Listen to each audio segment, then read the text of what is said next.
infinito y más allá. Un extraño programa alimentado con un conjunto de conocimientos obtenidos mediante la observación y el razonamiento sistemáticamente estructurados y de los que se deducen principios y leyes generales. Sí, ciencia. Un tubo de ensayo en el éter para el que se necesita mucho de investigación sistemática y una buena dosis de locura también. Y mirá lo que pasó con Galileo, porque él decía que la Tierra no era el centro del universo, sino que era el Sol, y terminó confinado en su casa, preso, etc. Y nosotros enseñamos en la facultad hoy lo que en aquella época se decía que era una locura total. Desde el presente viajamos al pasado y, ¿qué se creen? También tratamos de remontarnos hacia el mañana. ¡Qué gravedad, Newton, eh! Para entender de dónde venimos, quiénes somos y hacia dónde vamos. No tiene que imaginarse el espacio-tiempo como una tela tridimensional. Cuando todas las masas se mueven, producen estas arruguitas en la tela, que son las ondas gravitacionales. Y donde siempre, pero siempre, preguntamos para aprender. ¿Sabés qué se necesita para hacer un buen lugar de física? 4 paredes y gente brillante adentro. Al infinito y más allá. Una hora, bueno, casi una hora, de ciencia, salud y tecnología con Nora Bar en el Destape Radio. Bienvenidos.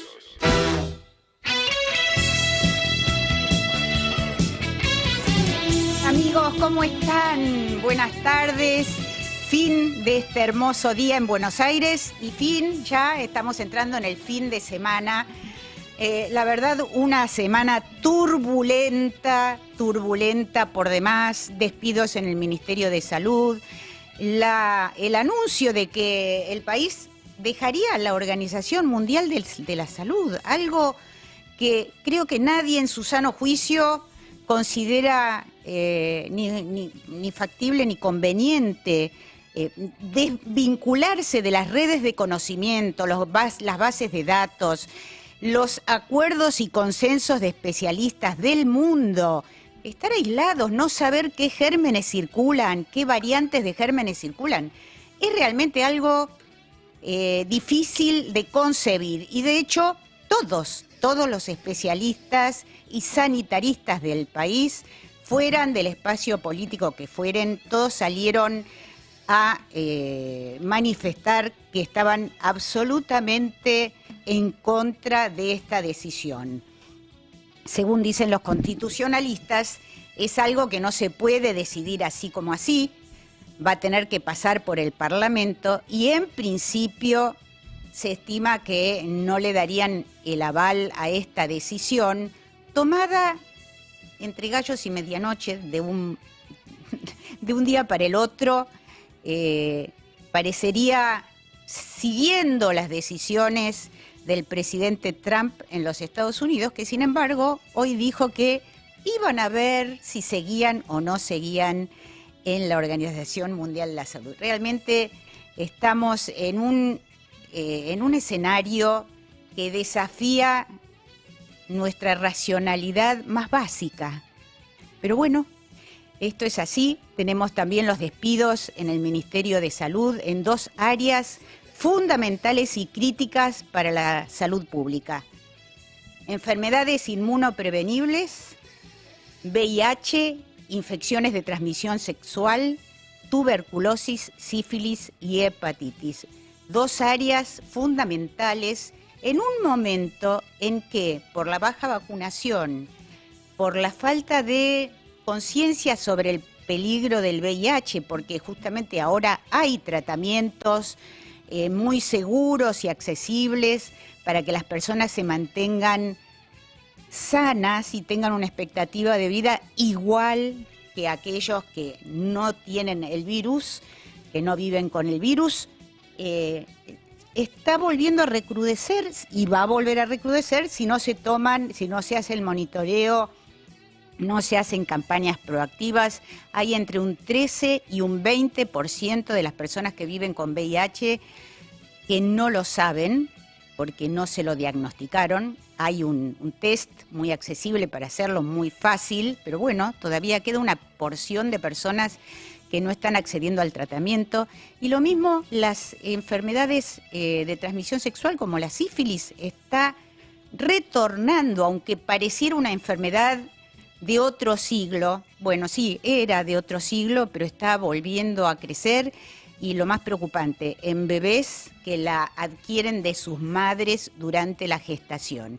Lo mismo con la tuberculosis, que tiene un tratamiento gratuito, se recibe en forma gratuita y sin embargo están subiendo los casos de tuberculosis. Y las hepatitis, que tienen vacuna, 2 de ellas, la A y la B, y la hepatitis C, que no tiene vacuna pero tiene tratamiento.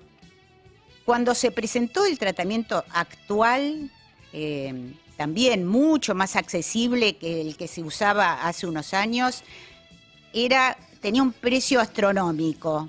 Por justamente el trabajo del Ministerio de Salud se logró hacerlo más accesible y los pacientes que lo requieran lo tienen a disposición. Pero bueno, todas esas cosas requieren un monitoreo, requieren registro de casos, requieren coordinación, logística, ni hablemos las vacunas. Gente especializada que pueda hacer las compras de vacunas, que es un proceso muy engorroso. Hay distintas formas de acceder a las vacunas, ya sea por el fondo rotatorio, por licitaciones, por compra directa, y hay 20 vacunas en nuestro calendario nacional de vacunación, que es el que permite que nos mantengamos libres de enfermedades como el sarampión. Ahora hubo un caso importado, 2, porque llegó una chiquita y luego se contagió su hermanita,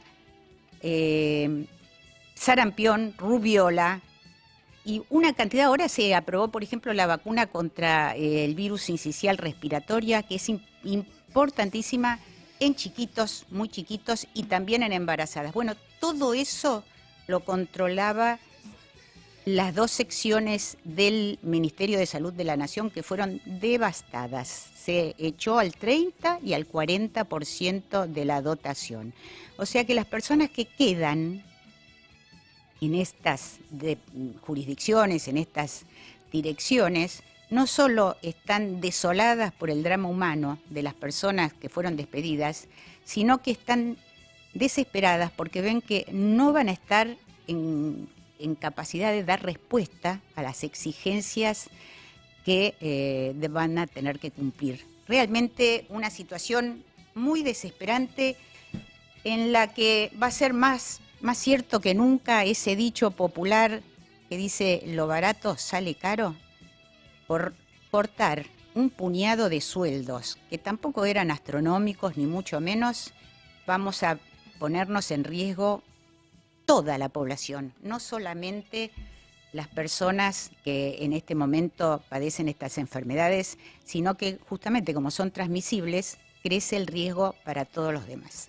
Así que con esto dejamos esto de lado, pasamos la página y nos disponemos a un programa de lujo, edición especial. Lo único que estoy solita, así que si hay alguna desprolijidad, solo atribuible a mi falta de pericia. Pero ya mismo iniciamos una nueva edición de Al Infinito y Más Allá. Al infinito y más allá. Al infinito y más allá. Al infinito y más allá. Al infinito y más allá. Para aprender, imaginar y soñar no hay edades. Al infinito y más allá. Ciencia, salud y tecnología. Con Nora Bar por el Destape Radio.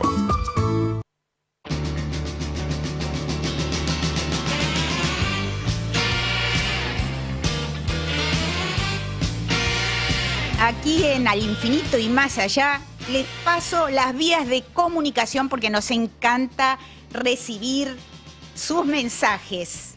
A veces podemos leerlos todos, a veces no tanto, pero bueno, las vías de comunicación son WhatsApp 11 25 80 93 60, Twitter @alinfinito 107-3 y @eldestape_radio. Pueden enviarlos, o quienes estén en YouTube, por supuesto, pueden enviarnos sus mensajes, que vamos a tratar de leerlos y también contestarlos dentro de la medida de lo posible. Pero les decía que tenemos una edición especial porque hoy tenemos la visita de una especialista argentina que trabaja en Londres.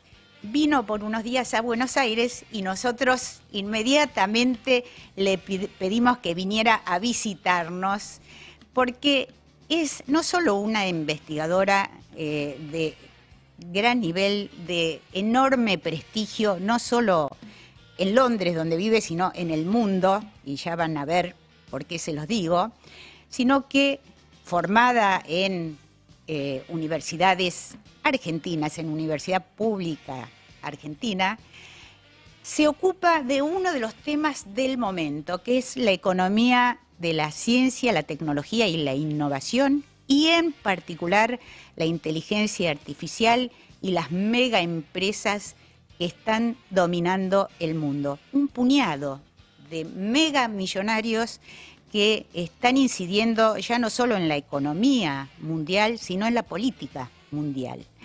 Su nombre, Cecilia Recap. Es doctora en Economía de la Ciencia, la Tecnología y la Innovación, profesora asociada de Economía en el University College London, jefa de investigación del Instituto de Innovación y Propósito Público, también del University College London, e investigadora de carrera del CONICET. Cecilia Recap, ¿cómo estás? Hola Nora, estoy muy bien, la verdad estoy muy contenta de estar con vos. Hay gente que dice que sigue a sus bandas de rock favoritas desde Cemento. Yo te sigo desde que era investigadora, desde que era becaria del CONICET y seguíamos tus crónicas de lo que iba pasando con el CONICET y el sistema científico más en general en Argentina. Bueno, te agradecemos muchísimo que hayas venido hasta aquí. Está por unos días solamente, ¿no?, en Buenos Aires. Ya tu lugar de residencia es en Londres, donde trabajás nada menos con la premio Nobel Mariana Mazzucato. Bueno, no es premio Nobel, pero casi, y sí, Mariana es la directora del instituto. La verdad que al mismo tiempo ha sido conmigo una persona muy generosa, porque yo me sumé a trabajar ahí hace 1 año y medio, ya con mi propia línea de investigación, mi agenda de trabajo, mis vínculos académicos y también, bueno, políticos y demás, y siempre... no solamente lo respetaron, sino que lo fomentan y me parece que eso es a destacar, así que sí, en el mismo instituto que Mariana. Mira, bueno, fue un error mío esto de nombrarla premio Nobel, pero es tal su prestigio y su relevancia internacional, es realmente una de las voces que tallan en la economía actual y particularmente en la economía de la innovación. Así que estás trabajando, yo diría, en uno de los centros mundiales en ese tema. Y contanos cómo fue que vos elegiste este tema para investigar. Empezaste aquí en la Universidad de Quilmes, ¿no? De Buenos Aires. Buenos Aires. En Quilmes di una materia en el doctorado junto a Juan Martín Graña, un colega con el que trabajamos muchos años juntos y seguimos haciendo juntos, que era justamente de temas de nuevas tecnologías y futuro del trabajo. Y después en la Universidad de San Martín también enseñé dentro de la maestría de Desarrollo Económico, Capitalismo Digital y Subdesarrollo. Y lo menciono porque me parece que es interesante saber que estas materias, por ejemplo, ya existían tanto a nivel maestría como doctorado desde antes de la pandemia. Pero la carrera, tanto de grado de Economía como el doctorado, lo hice en la Universidad de Buenos Aires y con beca del CONICET, sin la cual no hubiera podido dedicarme a la investigación. Me parece que es fundamental decirlo hoy más que nunca. Claro, bueno, esto da la pauta de lo que es la formación de nuestros investigadores, ¿no? Que vos realmente fuiste a hacer un postdoctorado, ¿no es cierto?, a Francia, y inmediatamente te destacaste allá con la formación que habías adquirido en las universidades nacionales locales, ¿no? Totalmente, y agrego de otros casos, porque uno siempre puede decir, bueno, es una persona, ya hace muchos años que soy parte de una maestría del plantel docente, de una maestría financiada por la Comisión Europea que se dicta en distintos países del mundo, aplican más de 800 personas, hay veces que aplican más de 1.200 personas por año. Los candidatos argentinos y brasileros son siempre los que más se destacan. Y de hecho hay como muchos chistes, me dicen, bueno, pero ¿qué haces? Que vienen todos buenos. Digo, es que realmente la educación pública de Argentina, y agrego también la educación pública de Brasil, son muy, muy buenas, y a nivel internacional, el hecho de que las carreras de grado acá sean más largas, que formen mejor a las personas. Realmente alguien con carrera de grado de la Universidad de Buenos Aires y de otras de las universidades públicas, a nivel internacional se lo considera muchas veces como si ya tuviera una maestría. Y digo, este es el tipo de cosas que se pierden en Argentina cuando no se invierte en educación pública y no se invierte en ciencia y tecnología. Así, como vos decís, hoy más que nunca hay que repetirlo porque se está asfixiando a las universidades, que se las está dejando sin recursos y de alguna manera se fuerza su desaparición, ¿no? Si no hay recursos es difícil retener a los profesores, a los docentes, y es difícil mantener la excelencia de la que han hecho gala, incluso con pocos recursos, porque no es que nunca estuvieron para tirar manteca al techo, pero incluso con pocos recursos, ofreciendo una formación de excelencia a todo aquel que estuviera dispuesto a estudiar, trabajar. Sí, y te agregaría otra cosa más, que es que parte de lo que sucede es que esta asfixia presupuestaria termina llevando a las universidades a ofrecer todavía más servicios pagos, a vender las capacidades de investigación a quien sea que las quiera comprar, y eso no solo redirecciona las líneas de investigación hacia los temas que pagan, que no son necesariamente los temas que son más importantes para la población, para el futuro de Argentina, para el desarrollo. Hablábamos de la salud, por ejemplo. Digo, es necesario que haya gente investigando con espacio, con financiamientos. Cuando eso no está, se presiona muchísimo más a los vínculos privados. Y vos me preguntabas del origen de mis investigaciones. Y justamente mi tesis de doctorado es sobre las transformaciones de la universidad, sobre cómo la universidad, presionada por las asfixias presupuestarias a nivel global, cada vez se vende más al mercado y se ajusta y se adapta más. Hay países en los que se paga, y muchísimo, el Reino Unido es uno de ellos, para poder ir a la universidad. Los estudiantes tienen que pagar, lo cual genera obviamente una barrera a la entrada para las clases más populares, pero al mismo tiempo también aparece la venta de la investigación, que no solo la redirecciona, sino que también, y esto era una de las cosas que yo investigué en mi tesis de doctorado, la diferencia, no es lo mismo lo que una empresa le va a pedir a Harvard que lo que una empresa le va a pedir a la Universidad de Buenos Aires.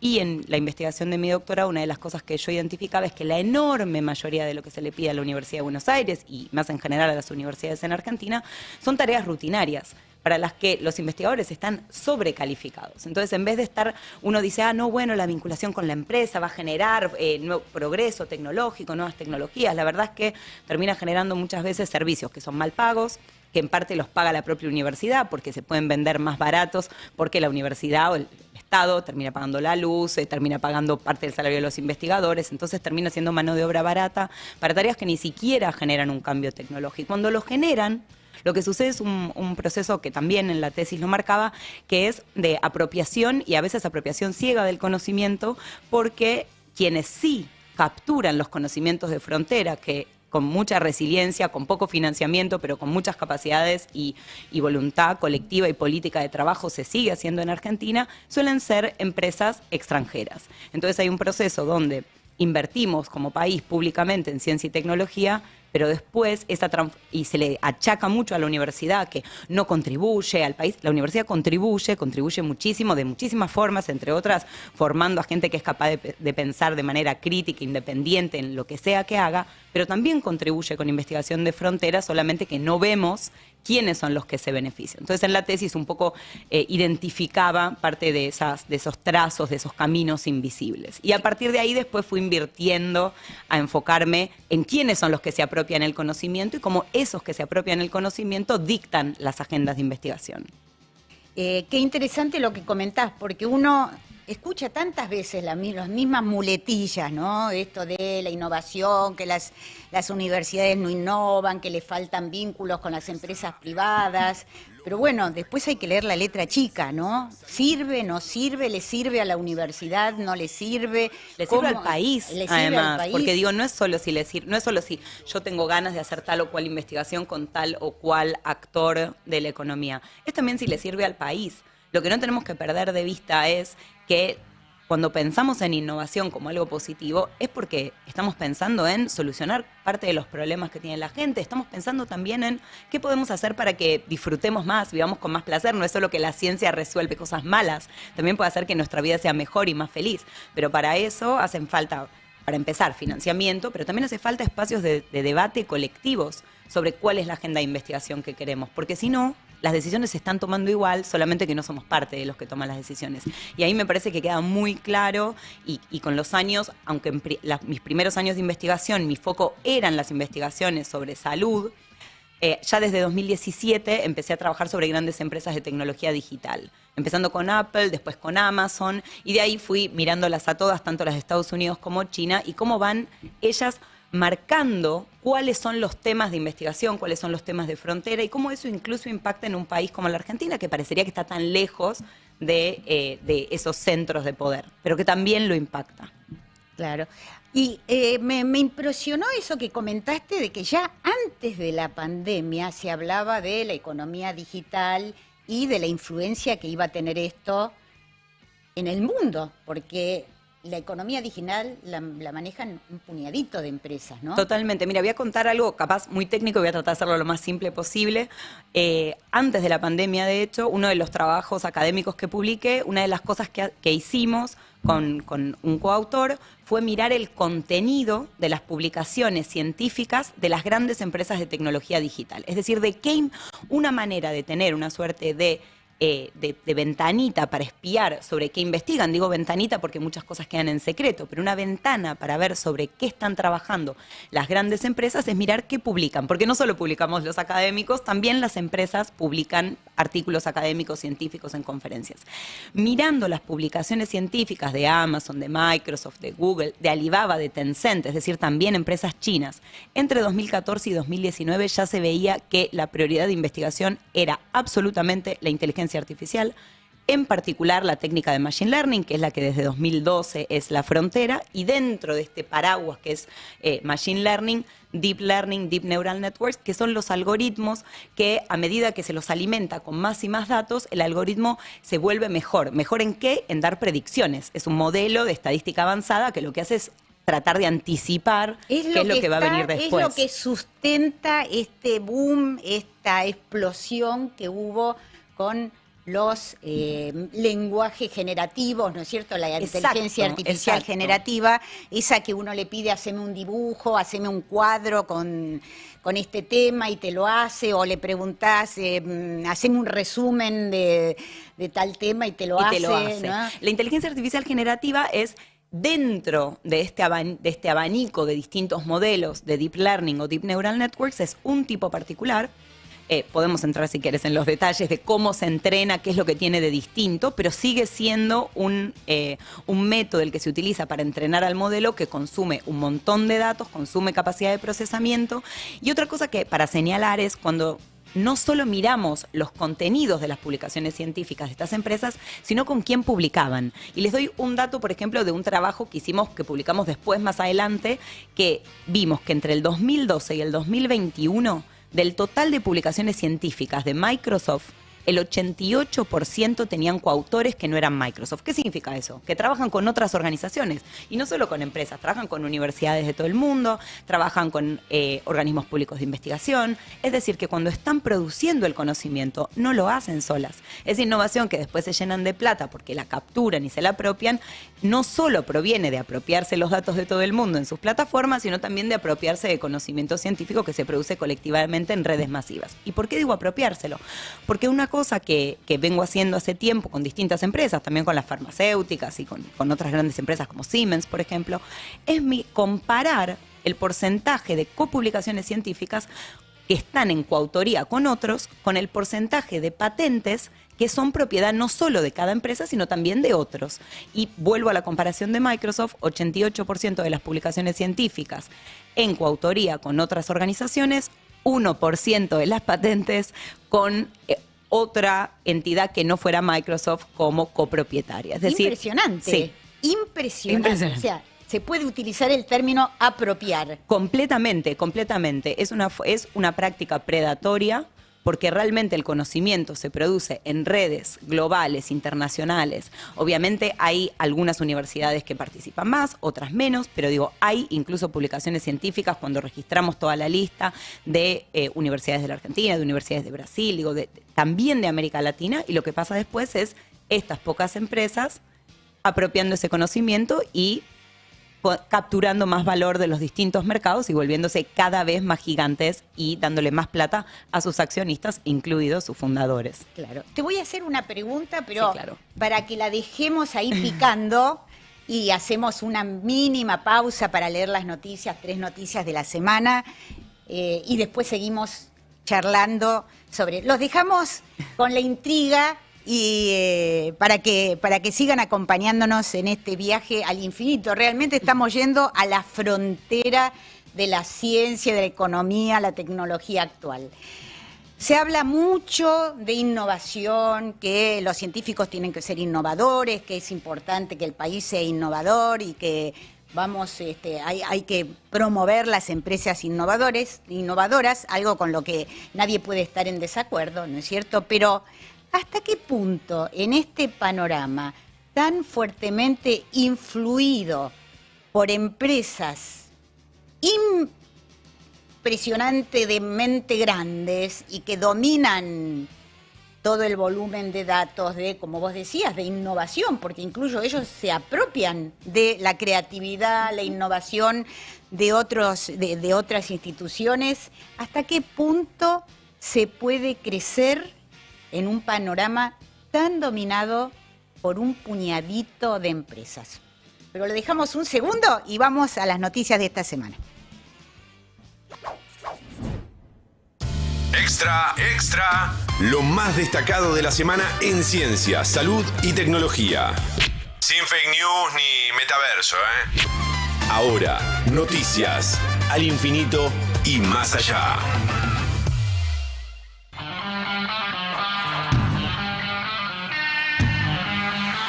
Así es, amigos, a velocidad supersónica. Hacemos un repasito mínimo, una muestra homeopática de algunas de las cosas que se publicaron esta semana. Por ejemplo, encontraron entre 7 y 30 veces más concentración de microplásticos en el cerebro que en órganos como el hígado o el riñón. Los microplásticos son pequeñas partículas de plástico de entre 1/10 de micrómetro. Un cabello humano tiene aproximadamente 60 micrómetros y 5 milímetros, que es más o menos lo que mide un grano de arroz. Se producen por la descomposición de residuos plásticos más grandes. Ahora, un análisis publicado este lunes en la revista científica Nature Medicine registra un aumento general en la concentración de microplásticos hallados en cadáveres en los últimos 8 años. La producción mundial de plástico se duplicó entre 2000 y 2019 hasta alcanzar 460 millones de toneladas. Y se estima que más del 22% del plástico producido acaba en el ambiente por una mala gestión de los residuos y de allí pasa a la cadena alimentaria.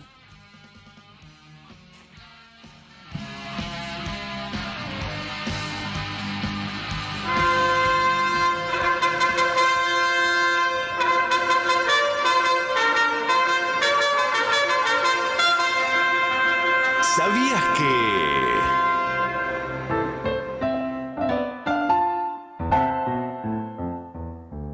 ¿Sabías que, gracias a las investigaciones de la bioquímica húngara Katalin Karikó sobre el ARN, durante la pandemia pudimos tener vacunas en un tiempo récord? En Rompiendo Barreras, mi vida dedicada a la ciencia, de Editorial Planeta, Karikó, recientemente galardonada con el Nobel, recuerda el esfuerzo de varias décadas de investigación, incluida su ida a Estados Unidos para seguir con sus estudios, con su esposo, su hija y el osito de peluche de la pequeña, donde llevaban escondidos todo su dinero. De origen humilde, Karikó, hija de un carnicero, nació en una casa con paredes de adobe, sin agua corriente ni luz eléctrica. En este libro, explica su obstinada carrera para entender el ARN cuando apenas se le prestaba atención y entreteje retazos de su vida personal en la que pasó de ser la madre de las 2 veces medallista de oro olímpica, Susan Francia, a brillar con luz propia.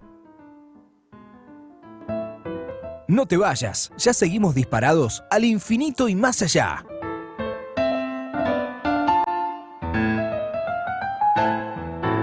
El Destape 1070. ¿Ya conocés la bolsa de empleo del Destape? El lugar para que encuentres laburo o trabajadoras y trabajadores para tu empresa. ¿Estás buscando trabajo? Subí tu perfil a postulantes. ¿Estás buscando personal? Subí tu anuncio a contrataciones. Confianza y apoyo mutuo. A la feria la hacemos entre todos. La salida es colectiva y te necesitamos para seguir haciendo historia. Entrá al destapeweb.com, cliquea en el banner y formá parte.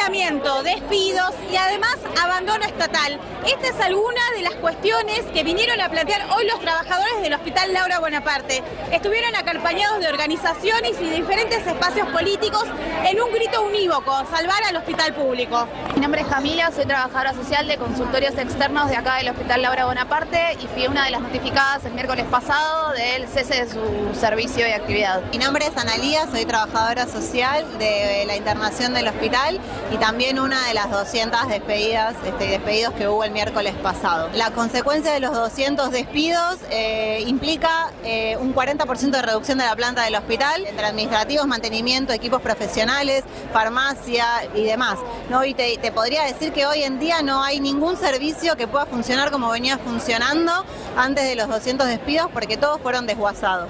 El servicio de farmacia, que hoy se encuentra únicamente con 2 personas, por tanto tiene que ser reducido, digamos, el horario de entrega de la medicación farmacológica. Cerrar el subsector público de la salud nacional es una manera indirecta de privatizar la salud, porque ¿dónde va a ir la gente? Entonces, el que tiene paga más, una cobertura mejor, el que tiene menos una cobertura privada. Y para los que no tenían una alternativa de ese tipo, venían a los hospitales públicos. Mucha gente con obra social y prepaga viene a los hospitales públicos, pues son buenos. Este hospital ofrece atención directa a muchísima población del país, pero también es una referencia en cuanto a formación y supervisión a equipos de toda Argentina. Actualmente nos encontramos en una crisis de salud mental que deviene particularmente también con el antecedente de la pandemia.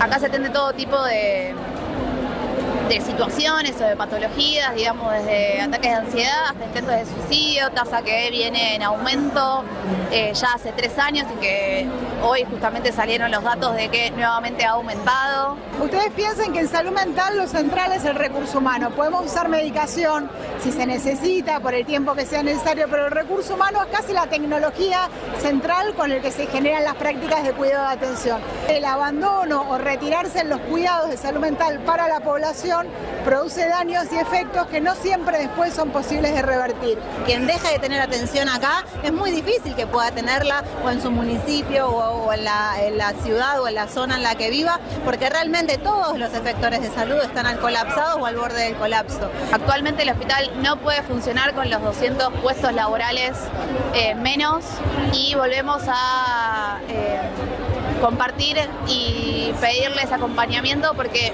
vaciar es cerrar un hospital.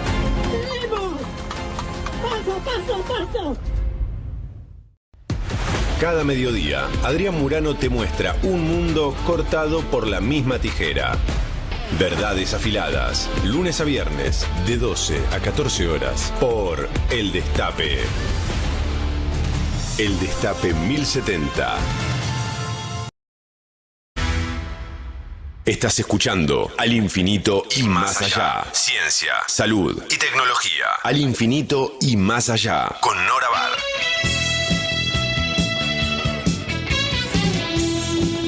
Así es, amigos, ahí seguimos por las noticias importantes en ciencia, salud y tecnología. Hoy edición especial porque la tenemos a Cecilia Recap, especialista en economía de la ciencia, la tecnología y la innovación, investigadora formada aquí en la Argentina, pero que hoy está en la élite de la élite mundial en estos temas. Les repetimos las vías de comunicación: WhatsApp 11 25 80 93 60, Twitter @alinfinito107 _3 y @eldestape_radio, y leemos algunos de los mensajitos que nos mandan. Muy lindos todos, elegimos los más lindos, ¿eh? Qué buenos temas que preparan cada viernes y me encanta muchísimo cuando leen los mensajes. Gracias por el programa Al Infinito y Más Allá. Hola, querida Silvia Ramírez nos dice: hola, querida Nora y equipo, un gusto tu programa. Malvina, en Rosario, la Facultad de Medicina de la Universidad Nacional de Rosario hace una campaña de vacunación para adultos contra la hepatitis A y B. Y Graciela Bonifacino: maravilloso el programa, Nora, siempre lo miramos, es imprescindible. Bueno, muchas gracias a todos. los que no puedan quedarse hasta el final o quieran revisitarlo para volver a pensar sobre estos temas, a veces se necesita una segunda mirada, pueden hacerlo en el canal de YouTube del Destape Radio, y si no, en www.norabar.com.ar están todos los contenidos, las secciones especiales, las noticias, las entrevistas en formato de audio. Así que quienes quieran volver a escucharlas allí mientras están cocinando o haciendo otra tarea, pueden hacerlo yendo a este sitio www.norabar.com.ar. Y seguimos entonces, habíamos dejado picando una pregunta. Se habla tanto y nos piden que innovemos y que promovamos la innovación y de alguna manera desmerecen lo que hacen las universidades porque no ingresan tanto en este terreno, pero ¿qué posibilidades tienen empresas pequeñas de competir en un escenario tan dominado por estos mega millonarios? Bueno, me parece que ahí la pregunta la tenemos que abarcar desde distintas dimensiones. La primera es la conexión innovación con crecimiento. Es algo que se instala muy fuerte en el siglo XX y que termina haciendo que todos los países del mundo, digo, yo estoy en el Reino Unido acaban de nombrar como parte de los asesores del primer ministro a una persona que fue la CEO de Microsoft en el Reino Unido. Y al mismo tiempo echaban a personas que estaban en la Oficina de Defensa de la Competencia hace años y el mensaje era: la regulación frena la innovación. Hay una obsesión con la innovación porque a su vez está se la percibe como el camino al crecimiento y automáticamente en el pasado era decir, bueno, a partir del crecimiento, con intervención del Estado, con las políticas necesarias, podríamos pensar en mejores condiciones de vida para la población. Ese camino está no solo plagado de un montón de supuestos que lamentablemente no se cumplen en la actualidad ni para Argentina, ni para el Reino Unido, ni para ningún país en el mundo, sino que también está plagado del problema de pensar que toda innovación es intrínsecamente buena. Digo, solo nombremos la bomba atómica, digo, y de esa tenemos 1.000.000 de ejemplos más. No necesariamente toda innovación contribuye a mejorar nuestra calidad de vida, nuestras condiciones de vida, no toda innovación es beneficiosa para el planeta, en el medio de una crisis ecológica.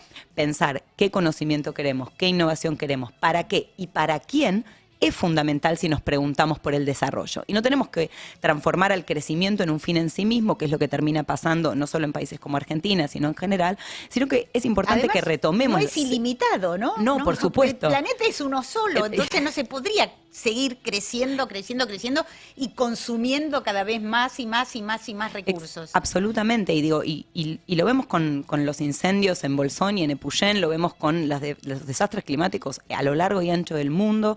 Digo, claramente no toda innovación es beneficiosa, no toda forma de crecimiento es beneficioso y nos tenemos que preguntar qué sociedad queremos, cómo queremos vivirla y obviamente hoy esas decisiones ya están siendo tomadas por estas empresas porque incluso Amazon, Microsoft, Google ofrecen el mismo tipo de servicios que ofrecen desde sus plataformas y otros lados hasta los propios países, que se vuelven los gobiernos, los estados, dependientes de sus tecnologías, incluso para tratar la crisis ecológica. Les ofrecen el mismo tipo de servicio de nosotros, por ejemplo, Google Earth tiene un montón de datos que viene absorbiendo y recolectando del mundo, que durante años han sido analizados en conjunto con investigadores del sector público de distintos países del mundo y con organismos sin fines de lucro. En principio era un servicio que iba a ser abierto a toda la comunidad, ahora es un servicio en la nube de Google que es pago para los gobiernos y para las empresas. Entonces, contribuyeron de nuevo universidades, organismos de investigación, todos bajo esta premisa de entender mejor el planeta, poder hacer mejores pronósticos de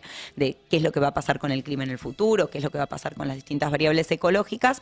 A priori parece muy beneficioso, pero después termina siendo un negocio pago para estas empresas y por lo tanto inaccesible para muchos, cuando lo que necesitamos es más acceso al conocimiento necesario para tratar los problemas.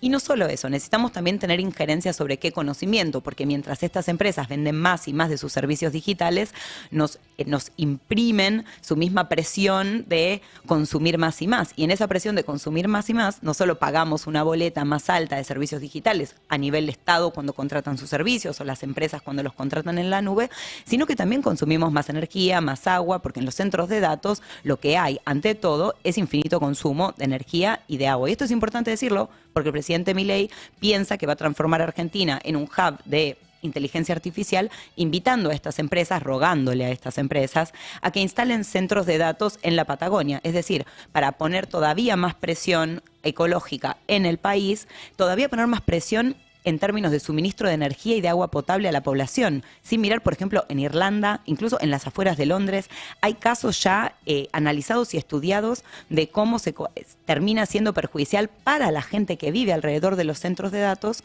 tener que convivir con un centro de datos que además no genera empleo. Digo, genera mínimo empleo y no es ahí donde se hace el código de inteligencia artificial. Esto hay que decirlo porque la gente por ahí todavía dice, pero si ese es el centro donde está la parte dura, material. No, ahí no está pasando nada de lo que es con el mantenimiento. Exacto. Es un lugar donde se mantiene la infraestructura, la parte material, los servidores, los procesadores, pero no es donde se escriben los algoritmos de inteligencia artificial. Insisto, esos algoritmos no se escriben solamente adentro de los institutos de I+D de estas empresas, sino que se escriben colectivamente, los datos se producen colectivamente, pero los únicos que tienen la capacidad de controlar todos esos sistemas de innovación corporativos son las Amazon, Microsoft o Google. ¿Cuál es la oportunidad, entre comillas, oportunidad que tiene hoy una empresa pequeña, una startup? Quedar siendo un satélite de estas grandes empresas. Por eso es que cuando después a veces se quiere ir a regular, la propia startup te dice, no regules, porque es el único negocio que tienen. Y por eso es que es fundamental que colectivamente, no solo en América Latina, sino que yo lo llamo con otros colegas, los países no alineados, es decir, los que no son Estados Unidos y China, que son los que tienen estas empresas, puedan pensar colectivamente en una verdadera alternativa para no solamente ofrecer otro espacio donde se puedan ofrecer servicios digitales que no lleve a una startup a depender de una Amazon, Microsoft o Google, que no lleve a una universidad a si quiere hacer investigación en estos temas, que tenga que usar la nube de estas empresas, etcétera, sino también a tener una posibilidad de decidir qué tipo de inteligencia artificial queremos, qué tipos de servicios digitales queremos y cuáles no queremos, qué datos no queremos que se recopilen, etcétera. Así como en otras áreas de la ciencia, el poder del ser humano en este momento de desarrollo de la tecnología es tan grande que muchas de las cosas que podemos hacer, tal vez no vamos a querer hacerlas. Y de hecho ya hay muchas áreas, por ejemplo, en la modificación embrionaria, donde toda la comunidad científica dijo, de esto nos abstenemos, porque no sabemos qué puede pasar. Bueno, hay una cantidad de áreas en las que la propia comunidad científica o la geoingeniería, por ejemplo, se pone de acuerdo, la comunidad científica dice, no queremos ingresar en este terreno que no dominamos porque las consecuencias pueden ser devastadoras. Pero no ocurrió lo mismo con el desarrollo digital, que avanzó muchísimo y en este momento, a pesar de que escuchamos esos cantos de sirena con que podemos competir, no es muy cierto eso, ¿no? Porque ya hay estas empresas que vos mencionás, que tienen justamente todas las condiciones que se requieren.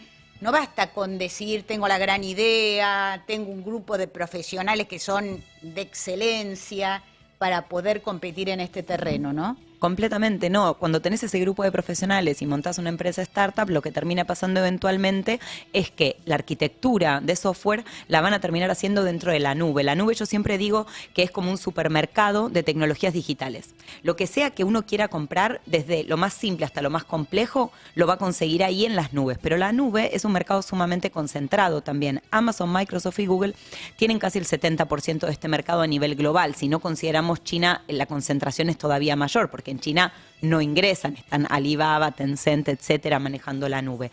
Pero no es sola, porque cuando uno piensa, voy acá al supermercado, a cualquiera, no voy a decir ningún nombre, pero vas a cualquier supermercado, yo voy, me compro el agua, salgo y la tomo. Y el agua fue producida en una unidad de producción, en una fábrica, que no es la misma que el supermercado.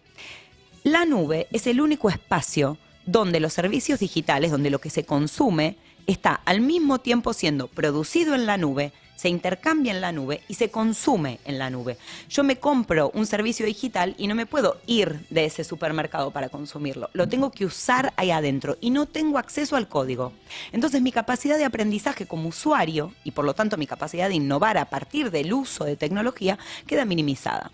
Entonces, otra vez, cuando pensamos, por ejemplo, en la idea de soberanía digital y que implicaría ganar grados de soberanía digital, no es una pregunta por sí o por no, la solución no es decir me abroquelo y me aíslo del mundo. La solución es realmente a nivel internacional, con internacionalismo tecnológico, pensar cómo podemos desarrollar soluciones públicas, auditadas obviamente, porque también hay que reconocer que los propios estados utilizan muchas veces acuerdos con estas empresas para acceder a información. El propio Estado de Estados Unidos lo ha hecho, eso es de público conocimiento desde Snowden, pero sin embargo, con auditorías, con representación de la comunidad científica y académica, con representación de los organismos de derechos humanos, es posible pensar en, así como tenemos el CONICET, por ejemplo, por ahora, veremos qué pasa al final del gobierno de Milei. Así como tenemos el CONICET, que es público, es financiado por el sector público, pero al mismo tiempo tiene una forma de gobierno que tiene autonomía, lo mismo se puede pensar en tener una nube verdaderamente pública a nivel, por ejemplo, regional en América Latina. Digo, hay países que están pensando en eso, que están preocupados por eso, claramente no es la situación de Argentina hoy, pero Brasil, Chile, México, son países que están pensando en cómo ofrecer una alternativa que de raíz rompa los cuellos de botella de estas empresas. Es verdad que puede ser que, y hay que decirlo, el dominio de estas empresas es tan grande que no vamos a poder, desde América Latina, quebrar el poderío de una Microsoft, de una Amazon y una Google. Pero lo que se puede hacer es limitar que sigan avanzando, porque hoy son los propios estados los que se vuelven sujetos cautivos de esas nubes. Entonces, eso hay que prevenirlo. Imagínense todo el sistema de salud de Argentina en manos de una Microsoft, Amazon o Google. Si hablamos de privatización de la salud, ese ejercicio de pasar todos los datos y todo el sistema público de salud de Argentina en manos de servicios que ya ni siquiera el Estado va a poder entender ni de qué se tratan, no se vuelve solamente un callejón sin salida porque el contrato es a largo plazo y se paga muchísima plata. Es también por la pérdida de capacidades del propio Estado de entenderlo. Hablabas al principio de tu programa, de lo que significa echar parte del personal fundamental del Estado. Mudarse a la nube de estas empresas es muy parecido. Es parte de perder esas capacidades esenciales para poder llevar adelante las funciones básicas de un Estado. Vamos a suspender las secciones fijas del programa para seguir adelante con esta entrevista que nos resulta apasionante. Vos mencionaste Brasil y Chile. La Argentina tuvo una posición, al contrario, totalmente obsecuente con respecto a los magnates que manejan estos negocios de economía digital, pero por lo menos hay un intento por parte de Brasil, fue publicado en los diarios, de frenar de alguna manera el dominio así, sin ningún tipo de límite que tienen estas empresas. Y vos justamente tuviste algún papel como, digamos, en interacción con el gobierno de Brasil. ¿Nos podés contar así en forma resumida qué es la idea que ellos tienen y si es virtuosa, se podría aplicar también en la Argentina? Bueno, Brasil sacó a mitad del año pasado un plan de inteligencia artificial con un montón de propuestas. Entre ellas, parte, diría, de dos elementos claves, es tratar de apostar por modelos de inteligencia artificial fundacionales, de los más genéricos, de los que después sirven para hacer distintas aplicaciones, que fuera, en principio, local, brasilero, idealmente público. Público porque justamente funciona, al poder ser aplicable para un montón de cosas, la mejor manera para democratizar el acceso, incluso para que empresas puedan desarrollar sus propias aplicaciones, no solo la academia, es ofreciéndolo como un servicio público. Pero obviamente tiene muy claro el gobierno actual de Brasil que desarrollar inteligencia artificial hoy requiere tener capacidad de cómputo propia. Entonces, parte de lo que estuvo intentando hacer es desarrollar algún tipo de capacidad de cómputo y de nube que fuera pública del Estado.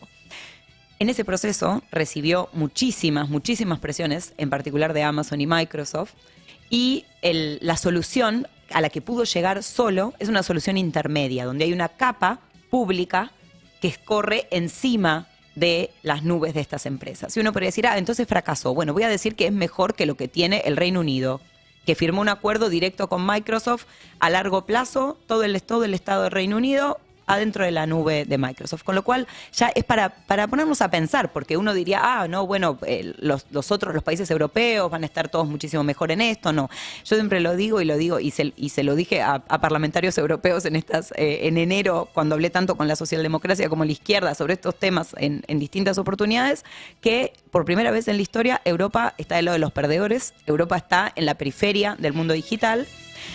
Y pienso que ahí, volviendo al caso de Brasil, lo que aparece es un intento de Brasil de seguir adelante que en parte fracasa también por no ser internacional. Que lo que se pone de manifiesto es no solo lo costoso que es, sino las presiones de estas empresas, las presiones, cómo controlan la opinión pública. Nosotros, parte de la pérdida de soberanía digital es que quienes deciden que en los ámbitos de deliberación pública, que hoy son las redes sociales, quienes deciden qué contenido aparece y cuál no, qué contenido aparece primero, qué contenido se sigue mostrando y mostrando, son los algoritmos que están bajo decisión y posesión de un puñado de empresas. Entonces, es muy difícil pensar un país solo, una alternativa. Claro, y eso también nos trae al problema de Estado versus actividad privada. Cuando se plantea, no, todo lo tiene que hacer el privado. Bueno, pensemos en estas cosas también, ¿no? El privado tiene un interés propio que a veces no es el interés de toda la comunidad, de toda la sociedad. Absolutamente, y la inteligencia artificial impacta directamente. Yo siempre hago como entre comillas, chiste, no es el futuro del trabajo, es el presente del trabajo. Ya está afectando en las condiciones de trabajo de un montón de personas. Entonces, eso es algo que la empresa, originalmente, uno piensa, ¿qué es lo que quiere hacer la empresa? La empresa quiere crecer, quiere acumular, tener más ganancias, no quiere solucionar los problemas de la Argentina, contribuir al desarrollo. Habrá algún empresario, otro, que tendrá un mayor conciencia social, pero como empresa, como entidad jurídica, su objetivo es hacer ganancias. Quien está para pensar cuáles son los problemas del desarrollo y velar colectivamente por el bienestar de la sociedad debería ser el Estado. Y lo que pasa en general es que, o lo que vemos hoy cada vez más, hasta diría, es un proceso donde los propios estados están obsesionados con el crecimiento, se olvidan de cuáles son los fundamentos y las bases.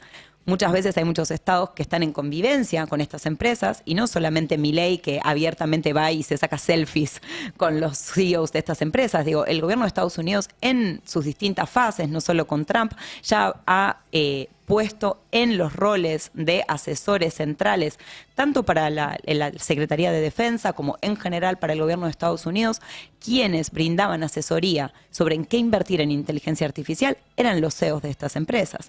Entonces digo, hay un proceso donde estas empresas no solo gobiernan el mundo digital, gobiernan el mundo directamente. Gobiernan el mundo. Y tienen el poder es tan grande que tienen una injerencia ya no solo sobre su negocio, sino sobre todas las esferas políticas. Sobre todo porque volvemos a lo que te decía la inteligencia artificial, no solo afecta el presente del empleo en un montón de industrias, sino que afecta a todas esas industrias, los espacios de deliberación pública, cada dimensión de nuestra vida podemos encontrarla conectada con algo vinculado a las tecnologías digitales.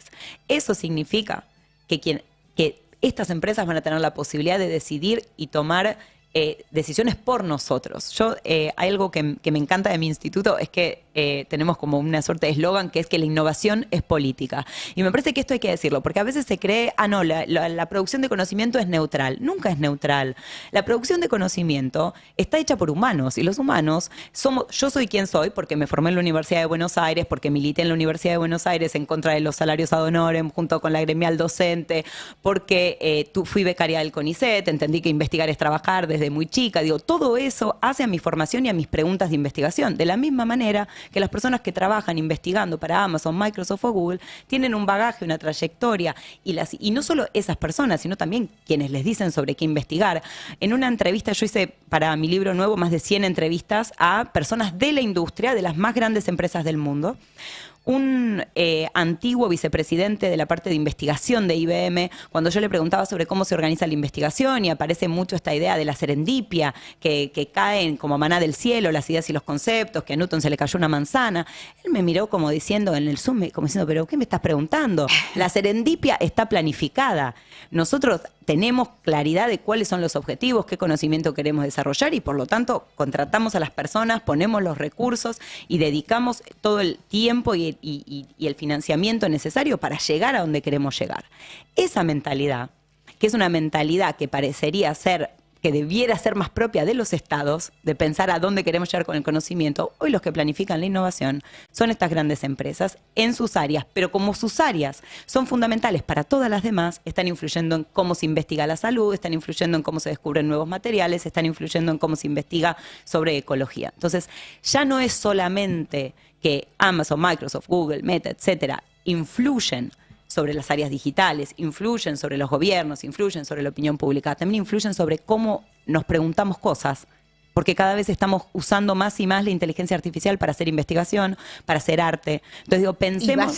Y todo eso va a crecer. Totalmente, además. Totalmente. Entonces pensemos la consecuencia de que primero se anule la pluralidad de métodos para investigar, para hacer trabajo creativo, que sean solo unas pocas empresas con fin de lucro y con fin de acaparación cada vez mayor, porque no es solo fin de lucro, es control, es una búsqueda de control más allá de la propiedad, donde controlan actores y actrices de todo el mundo, que sean solo esas empresas cuyos CEOs no fueron elegidos democráticamente. Digo, para mí, estoy muy triste por la Argentina y que se haya votado a Milei, pero lo único que podemos decir es, fue elegido democráticamente. Hay muchas insuficiencias en la democracia que tenemos hoy, pero es sin duda muchísimo mejor poder elegir, poder decidir quién nos gobierna que no hacerlo. Hoy el mundo está gobernado por un puñado de empresas, nadie las eligió para tener ese rol, y en un gobierno de Trump como el que vemos en la actualidad, lo que vamos a ver es cada vez más una confluencia cada vez mayor de los intereses de unos y otros para seguir controlando otra vez, no solo la ciencia, la tecnología, sino también la economía, la política, la sociedad, las chances de un cambio ecológico para bien, etcétera. Cecilia, solo puedo decirte que necesitaríamos 5 horas para seguir charlando de estas cosas. La verdad, un lujo que nos hayas acompañado. Lamentablemente ya llegamos al fin del programa, pero nos dejaste pensando y vamos a querer escucharlo de nuevo. Yo misma voy a querer escucharlo de nuevo para seguir pensando sobre estas cosas que son las que definen nuestro mundo y nuestra vida actual, la vida de cada uno de nosotros. No son cosas que ocurren así en una superesfera ni que le ocurren a otras personas. Nos ocurren a nosotros en nuestra vida de todos los días, en nuestros trabajos, en nuestra forma de manejar y de cuidar nuestra casa común, que es el planeta. De todo eso depende de estos grandes poderes que están manejando hacia dónde se encamina la humanidad. Así que te agradecemos muchísimo. Solo digamos, ¿estás en redes? Estoy en redes, estoy en Twitter, estoy en Instagram, en Blue Sky. Decí, por favor, ¿cuál es tu área en Twitter es Cecilia Ricap. Y con K, Cecilia Ricap, sí. Con K. R-I-K-A-P. En Instagram, creo, es Ceci Ricap. También estoy en LinkedIn, una cosa que, de verdad, estoy en LinkedIn, entre otras cosas, porque a partir de LinkedIn hacía entrevistas, contactaba gente para las entrevistas de mi trabajo de campo, pero después, últimamente, se volvió también un espacio de discusión y, bueno, así que sí, me pueden seguir. De hecho, lo que he tratado de hacer es, y hay una discusión muy fuerte sobre estar en redes, no estar en redes, y que me parece que tenemos que seguir dando la batalla, aunque se nos margine de esos espacios y no se promuevan nuestros posteos al mismo nivel que los posteos, por ejemplo, de extrema derecha. Y por eso sigo estando, me parece, pero sigo estando porque todavía sigue habiendo millones de personas. Y ahí también habla de la necesidad de tener redes sociales públicas, que sean auditables, donde se pueda decidir, donde se sepa quién está editando las noticias. Porque hoy uno puede mirar cualquier medio de comunicación y conocer la línea editorial y entonces vas a ver de dónde viene. Se puede informar y entender de dónde viene esa radio. Entender el contexto, ¿no? Exactamente. El contexto. Hoy en las redes sociales no tenemos esa posibilidad. Lo que nos parece es que lo que vemos en nuestro feed, lo que nos aparece cuando abrimos la aplicación, es lo más importante que está pasando. Y puede no serlo, y de hecho muchas veces no lo es, y lo que termina pasando es que se empieza a incrementar la relevancia de ciertas noticias, en general las noticias de extrema derecha, y termina generando un daño enorme para nuestras sociedades que de mínima podríamos empezar a contrarrestar si nos empezamos a preguntar y a pensar por qué no tener una red social pública donde sea muy claro con qué criterios se presenta primero o segundo un posteo, donde haya posibilidad de auditar no solamente el contenido, porque ahora estas empresas salieron a decir que ni siquiera van a moderar contenido, pero la moderación de contenido es ex post. Estas empresas en realidad lo que no dicen es que sus algoritmos ya están moderando contenido desde el principio. Y ahí es donde también hay que auditar y tener una posibilidad de decir qué queremos. Nos muestran una imagen de la realidad que tal vez no sea la realidad. Exactamente. Sino una realidad muy distorsionada.